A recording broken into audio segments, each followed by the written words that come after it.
The pandemic has been a wrecking ball to the financial stability of so many families in Trinidad and Tobago.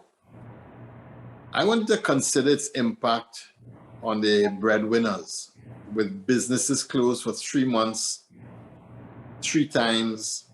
And in the last 20 months, many people have been in and out of working. That's the fortunate ones.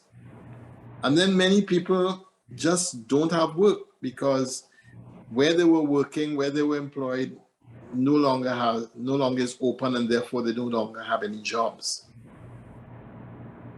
People who were doing reasonably well before the pandemic today mightn't be doing so good. Mm-hmm. Some doing all right, some holding on by a thread, some just not doing good at all. And I wanted to consider what that means for these small business people: a hairdresser, a taxi driver, a barber, a mason, where 3 months in a row, twice, you just had to close with no income coming. Mm-hmm.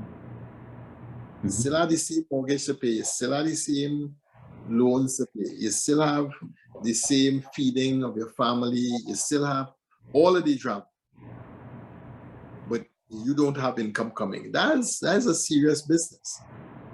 And everybody in the construction sector and so many sectors. Yeah.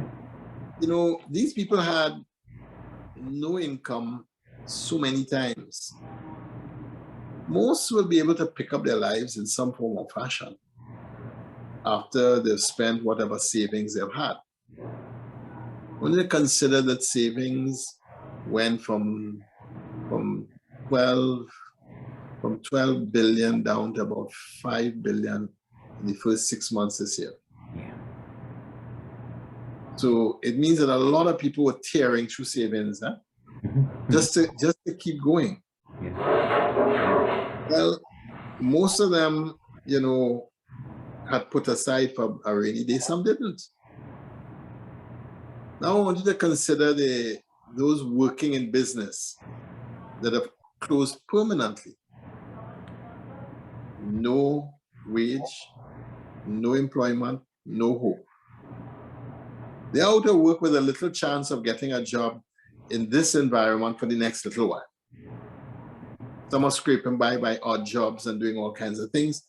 But many who live in relative ease up until 2020 now find themselves in financial distress. That's the Trinidad and Tobago that I am seeing.